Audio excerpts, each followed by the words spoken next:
अस्त्र कहे जाते थे उसे प्रदान किया। तो मिसाइल टेक्नोलॉजी के जनक हैं विश्वामित्र जी हैं। और उसके आगे भगवान जब पंचवटी में जाकर ऋषि अगस्त से मिलते हैं तो ऋषि अगस्त के बारे में सबको पता है, लेकिन उनका दूसरा पहलू यह है कि आप अगस्त संहिता का अगर अध्ययन करें, अगस्त रचित अगर अगस्त संहिता का अगर आप अध्ययन करते हैं तो उसमें अगस्त ऋषि ने जो है इस प्रकार से बिजली का आविष्कार के बारे में, बिजली के निर्माण के बारे में अनेकों अनेक जो है श्लोकों का सूत्रबद्ध किया है, जिसे पढ़ के जो है वर्तमान का जो थॉमस एडिसन नाम का व्यक्ति जिस बिजली के बल्ब की जो खोज किया और जो वर्तमान में जो चारों तरफ जो बिजली दिख रही है उसका श्रेय वर्तमान में थॉमस एडिसन को जाता है। लेकिन है भगवान, हमारी परंपरा में यह बताती है और थॉमस एडिसन ने इस बात को खुद स्वीकार किया कि एक बार वह सो रहा था तो उसे बार बार जो है कुछ श्लोक दिखाई देने लगे, कुछ पुस्तक का चित्र दिखाई देने लगा। कुछ समय पश्चात जब पुस्तक मिली और उस श्लोक को पढ़ा और श्लोक को पढ़ने के बाद समझ में आ गया कि उसमें क्या लिखा था, तो उसमें जो है श्लोक के माध्यम से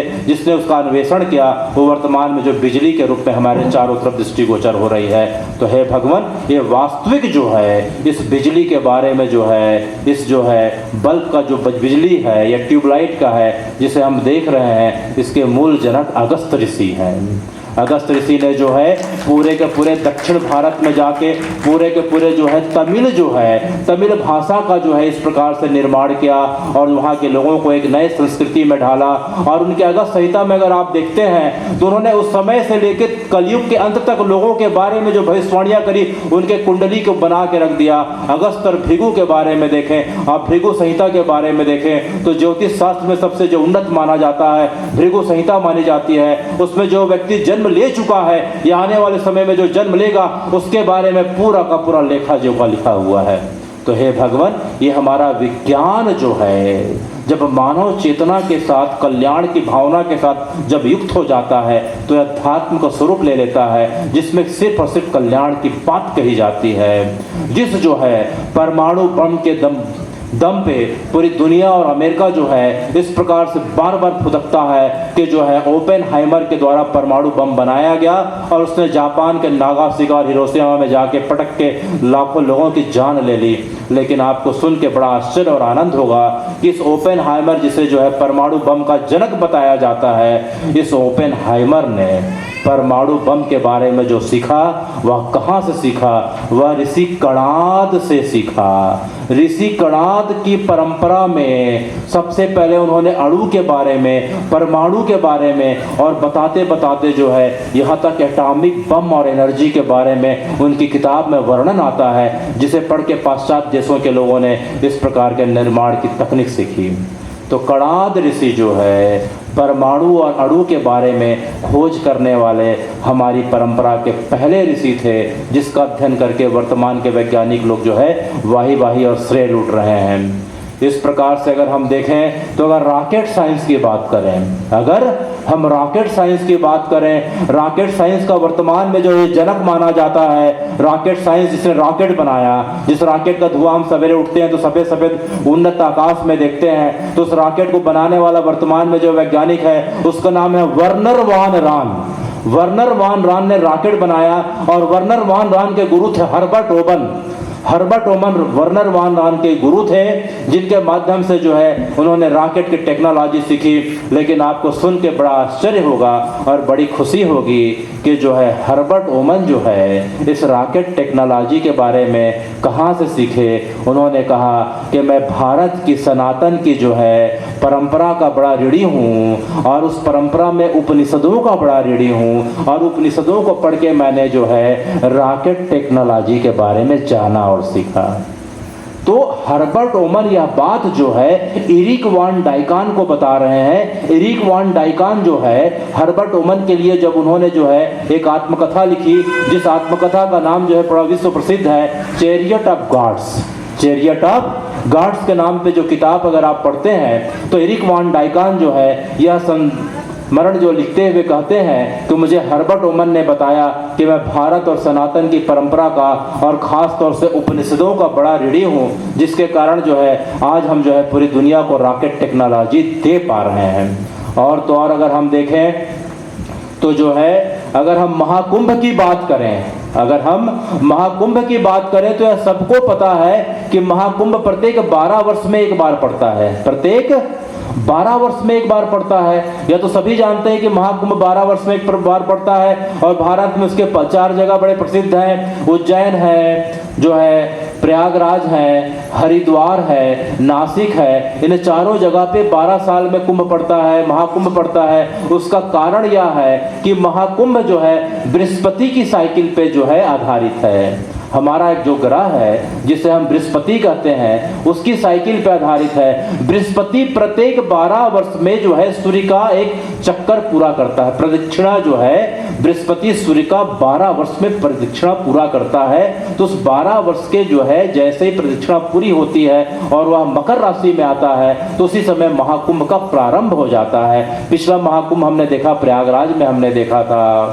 तो जो है लेकिन यह बात विचारणीय है कि हमारी परंपरा में यह महाकुंभ जो है अनंत काल से चला आ रहा है। तो इसका मतलब यह हुआ कि बृहस्पति एक ग्रह है, इस ग्रह के बारे में हमारे ऋषियों को अनंत काल से पता था कि बृहस्पति की साइकिल 12 साल की होती है, जिसे विज्ञान भी आज प्रमाणित कर रहा है। जिसका मतलब यह हुआ कि हमारे जो ऋषि जो है जिन्हें वर्तमान में वैज्ञानिक कहा जाता है, उनकी जो है प्रज्ञा चक्षु जो है इतनी विशाल हुआ करती थी कि जो है ये सामान्य ग्रह उपग्रह तो बहुत दूर की बात है। यहाँ तक वो अनंत ब्रह्मांड के बारे में उन्होंने जो खोजा है उसके बारे में तो विज्ञान का जो है अभी तक 1% हिस्सा जो है अभी तक पहुँच नहीं पाया है। तो हे भगवान, इस प्रकार से अगर हम देखते हैं तो विज्ञान का जो सनातन पहलू है और जो हम जो दैनिक हमारी परंपरा में अगर आप अपने घर में ही देखें तो घर में जो है 2 या 3 पीढ़ियों का समन्वय मिलेगा। एक छोटा बच्चा 4-5 साल का होगा, फिर माता पिता उसके जो है 25-30 साल के होंगे, तो फिर दादा दादी होंगे या नाना नानी होंगे। तो एक ही परिवार में एक ही घर में 3 पीढ़ियों का हम समन्वय देखते हैं। तो हम अपने पीढ़ियों में दादा दादी या नाना नानी या हम अपने माता पिता को देखते हैं तो उनकी जो दिनचर्या जिसे हम आध्यात्मिक दिनचर्या कहते थे, वह आध्यात्मिक दिनचर्या जो है वो पूरी तरीके से वैज्ञानिक है। इसमें तो कुछ सोचने समझने वाली बात ही नहीं है। उसको हम अपने प्रत्येक घर के हिसाब से सोचने का प्रयास करें। हम जो है इस आध्यात्मिक दिनचर्या जिसे जो है कहा जाता है उसे हम वैज्ञानिक रूप में जो है हम जो है खुद ही घर में देख सकते हैं। वह कैसे? वह ऐसे कि जो है हमारी परंपरा में क्या कहा जाता है कि सवेरे जो है सूर्योदय के पहले उठ जाना चाहिए। ये आध्यात्मिक इस प्रकार की जो प्रक्रिया अपनाते हैं, बोलते हैं कि जो है आध्यात्मिक है, बड़ा धार्मिक है। लेकिन जो है आप देखें कि इसमें विज्ञान किस प्रकार से घुला मिला है। सवेरे अगर हम 4 से 5 बजे उठते हैं, सूर्योदय के करीब 45 मिनट पहले अगर उठते हैं तो उस समय जो है वातावरण में ऑक्सीजन की मात्रा सबसे ज़्यादा रहती है।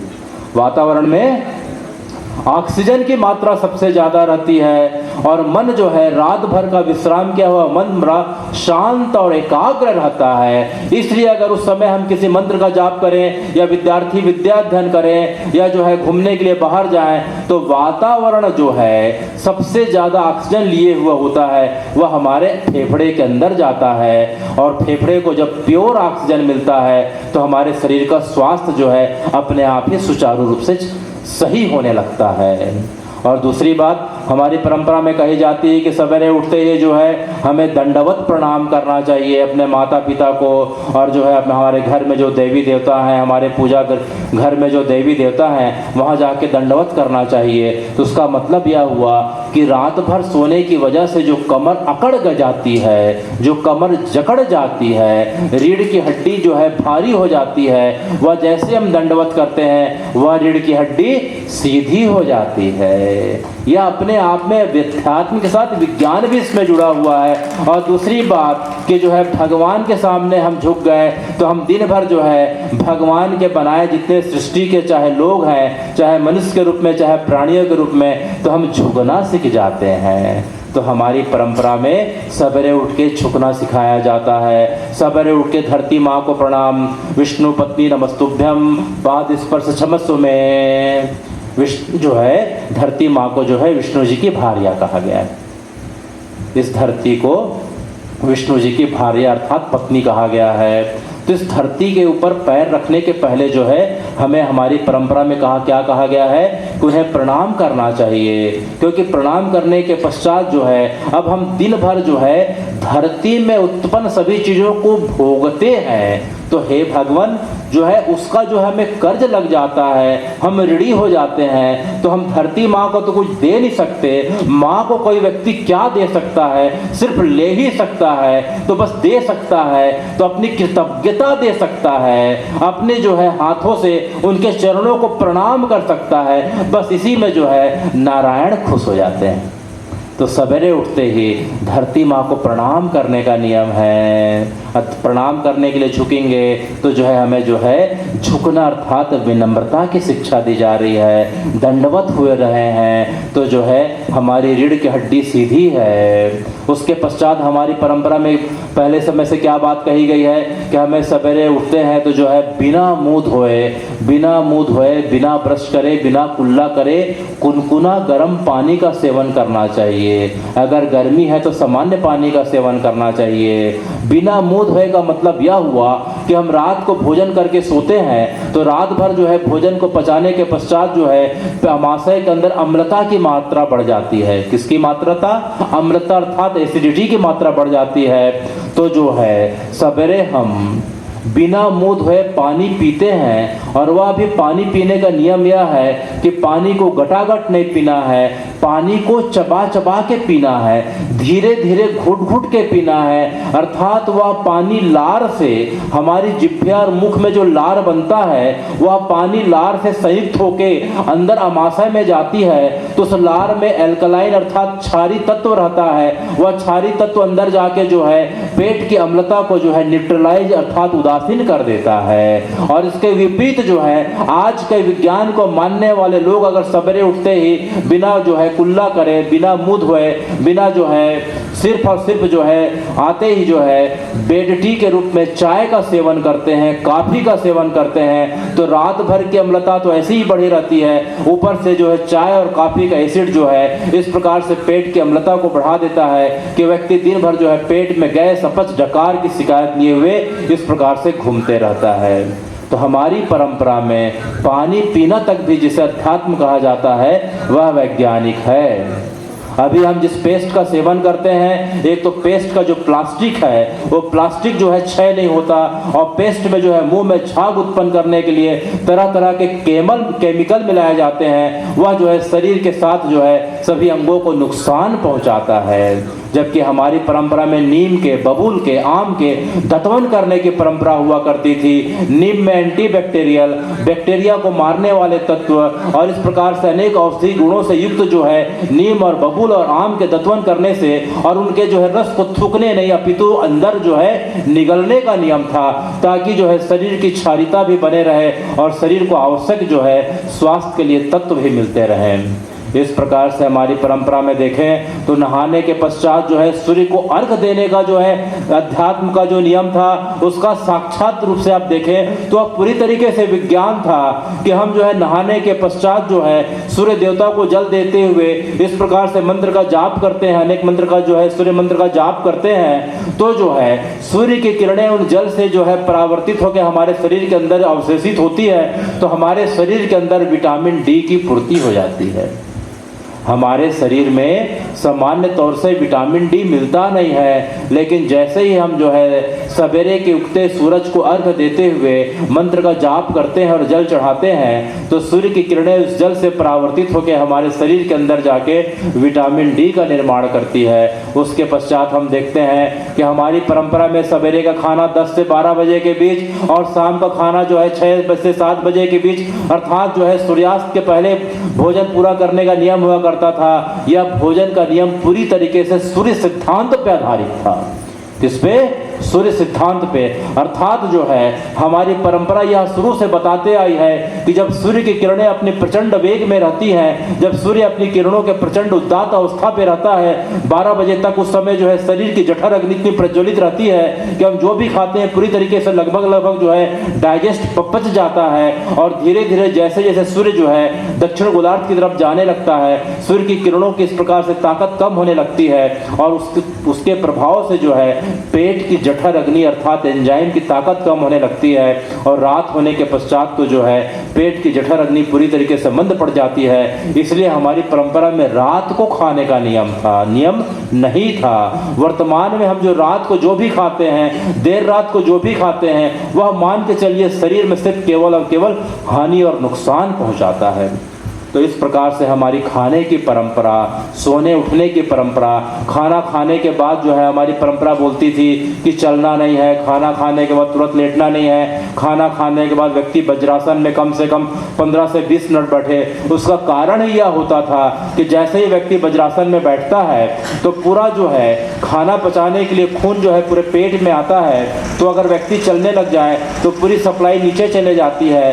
पेट में जो सप्लाई आनी थी वह पैर में चले गई, इसलिए खाना आधा अधूरा पचता है। लेकिन जैसे आप वज्रासन में बैठते हैं तो पूरा का पूरा जो है ब्लड की सप्लाई और पूरा का पूरा एंजाइम इतना एक्टिवेटेड रहता है कि पूरा का पूरा भोजन जो है लगभग डाइजेस्ट अर्थात पच जाता है। तो जिसे हम अध्यात्म कहते हैं वर्तमान में, वह हमारी परंपरा में जो है विज्ञान ही था, या जिसे विज्ञान कहते हैं वह अध्यात्म ही था। हमारी परंपरा, सनातन की परंपरा जो है अध्यात्म की परंपरा इतनी ज़्यादा विकसित थी, जिसे विज्ञान अभी भी स्वीकार कर रहा है कि हमें जो है जन्म धारण करने के पहले से लेके मृत्यु तक जो है हमारी परंपरा में जो है 16 संस्कार बताए जाते हैं। जो पहला संस्कार जन्म धारण संस्कार, जिसे गर्भ धारण संस्कार कहते हैं, और आखिरी जिसे मृत्यु संस्कार कहते हैं। और सबसे खास बात यह है कि उस दोनों में हमारा अस्तित्व, हमारी चेतना जो है उस समय जो है आ ही नहीं रहती है। जन्म धारण के पहले ही जो है संस्कार होता है, उसे गर्भ धारण संस्कार कहते हैं। और उस समय हम आए नहीं रहते हैं सृष्टि में, और जिस समय हम जो अपने शरीर को छोड़ के जब आत्मा चले जाती है तब भी हमारी चेतना विलुप्त हो जाती है। तो शरीर के पहले भी वो संस्कार और विज्ञान है, और शरीर छूटने के बाद भी संस्कार और विज्ञान है। तो यह सनातन का संस्कार है, जिसे विज्ञान भी कह सकते हैं, जिसे अध्यात्म भी कह सकते हैं। वर्तमान का विज्ञान यह बोलता है कि ऊर्जा जो है नष्ट नहीं की जा सकती, ऊर्जा का स्वरूप बदला जा सकता है। ऊर्जा नष्ट नहीं की जाती है, नष्ट नहीं की जा सकती, अपितु उसका स्वरूप प्रारूप बदला जा सकता है। ये जैसे हम जो है मैकेनिकल एनर्जी है, अभी साउंड के रूप में सुन रहे हैं, इसको इलेक्ट्रिकल एनर्जी के रूप में, जो इलेक्ट्रिकल एनर्जी के रूप में आए, फिर हमने इसे साउंड के रूप में सुना, तो जो है ऊर्जा का रूपांतरण संभव है, ऊर्जा को नष्ट नहीं किया जा सकता। इसी बात को जो है भगवान गीता जी में कहते हैं।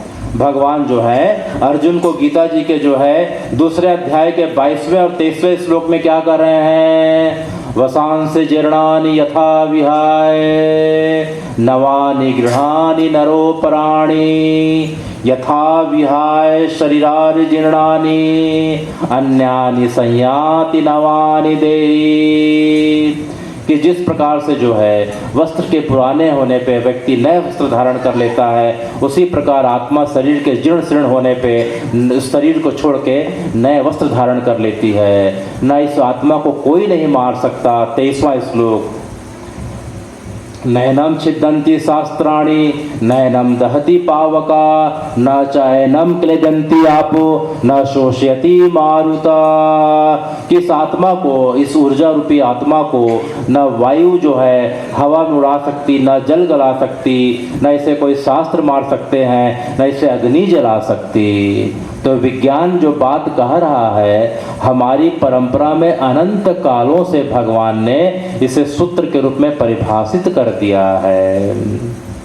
और तो और हम देखें तो जो है विज्ञान जो है सबकी बात करेगा, लेकिन मन की बात नहीं करता है। लेकिन हमारी परंपरा जो है, अध्यात्म की परंपरा सबसे पहले बोलती है कि पहले व्यक्ति अपने मन को कंट्रोल करे, पहले मन को नियंत्रित करे। जब तक व्यक्ति का मन नियंत्रित नहीं होगा तब तक उसकी बुद्धि एकाग्र नहीं होगी, और जब बुद्धि एकाग्र नहीं होगी तो उसके अंदर जो है चेतना परिष्कृत नहीं होगा, तो जो है ऐसा कोई अद्भुत कार्य नहीं कर सकता जो विश्व में अनुकरणीय हो। इसीलिए जो है हमारी परंपरा में सबसे पहले जो बात कही गई है, पतंजलि ने इस बात को जो है योगा चित्त वृत्ति निरोधा, पतंजलि ने अपने सूत्र में क्या कहा?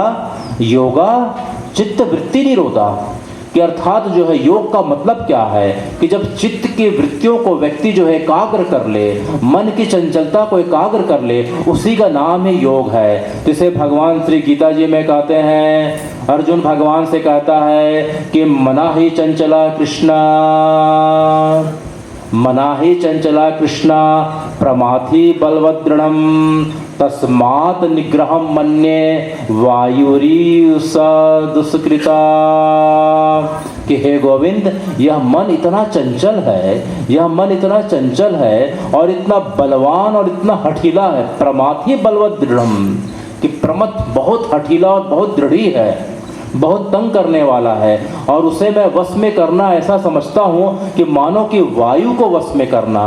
तस्मात् निग्रहम मन्ये वायुरिसा दुष्करो, जिस प्रकार से वायु को अपने जो है नियंत्रित करना बड़ा कठिन होता है, उसी प्रकार से हे गोविंद मन को जो है नियंत्रित करना बड़ा कठिन है। अर्जुन ने कहा तो भगवान ने जो है अर्जुन को कहा, असंशया महाबाहो मनो ही दुष्कृता।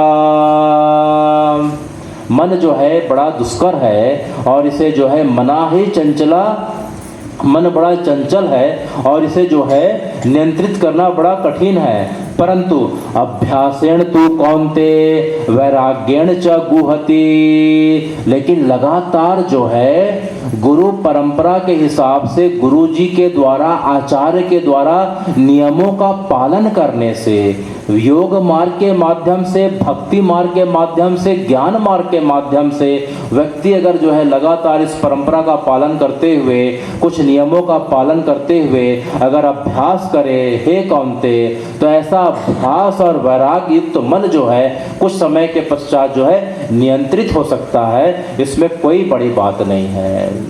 तो हमारी परंपरा जो है सबसे पहले खुद में जो है नियंत्रण, तब जो है दूसरे में नियंत्रण की बात करती है। लेकिन पाश्चात्य विज्ञान की परंपरा पहले दूसरे में नियंत्रण और अपनी तो बात ही नहीं करती, और उसी का दुष्परिणाम यह है कि हम इस प्रकार से जो है अनेकों अनेक जो है महामारियों का और इस प्रकार से प्राकृतिक आपदाओं का, विपदाओं का, प्राकृतिक असंतुलन का, शारीरिक मानसिक जो है, और इस प्रकार से आधी भौतिक आधी आध्यात्मिक और आधी दैविक इस प्रकार से विकारों से व्यक्ति ग्रसित हुए जा रहा है।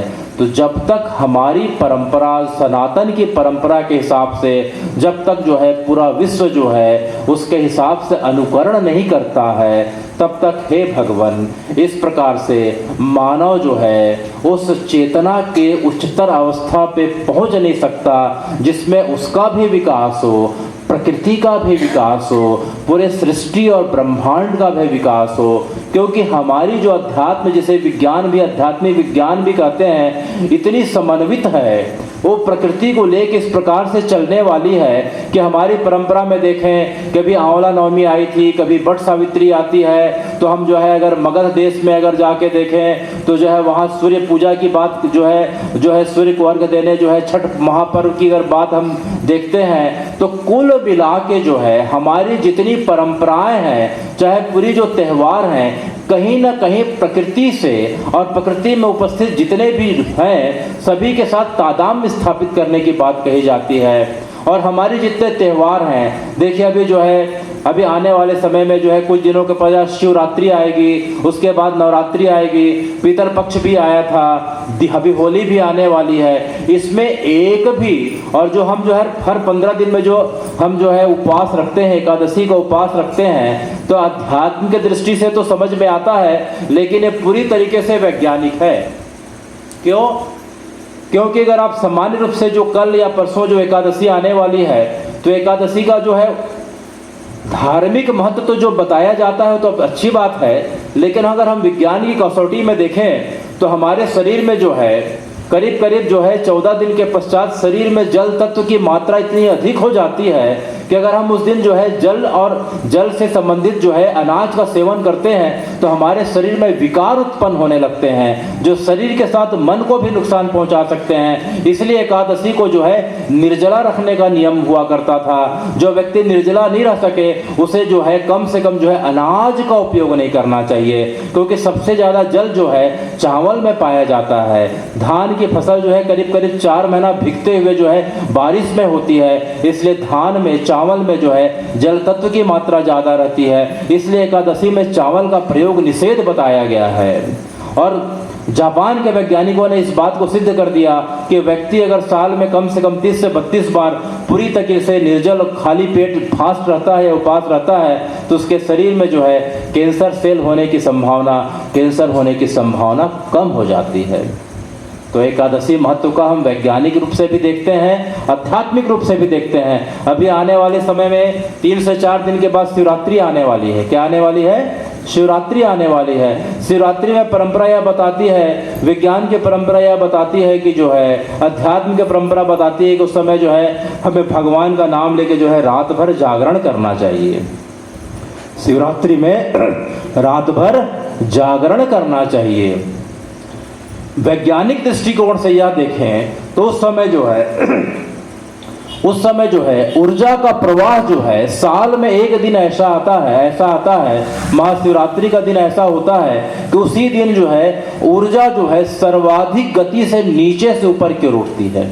ऊर्जा जो है महाशिवरात्रि की रात को सर्वाधिक तेज गति से और पूरी ऊर्जा के गुणों से संयुक्त होके नीचे से ऊपर उठती है। तो अगर हम अपनी रीढ़ की हड्डी को सीधे करके बैठ के भगवान के नाम का उच्चारण करते हैं तो हमारे सीधे रहने की वजह से वह ऊर्जा जो है हमारी जो है नीचे से ऊपर की ओर जो है इस प्रकार से हमारे शरीर को लाभ पहुंचाते हुए प्रवाहित होने लगती है। तो साल भर में सबसे एक दिन जो महत्वपूर्ण बताया गया है वह शिवरात्रि का दिन है। इसलिए हमारी परंपरा में भगवान का नाम लेते हुए, कथा सुनते हुए, संगीत के साथ इस प्रकार से किसी न किसी माध्यम से रात्रि जागरण का नियम है। तो हे भगवान, इस प्रकार से हम जो है अध्यात्म को विज्ञान के साथ अगर देखें तो पूरी रात निकल जाए फिर भी जो है उसकी तुलना कहीं जो है पूरी नहीं हो सकती। तो कुल जो है हम संक्षेप में या सार में यह समझें कि सनातन की जो परंपरा सदियों से बताई गई है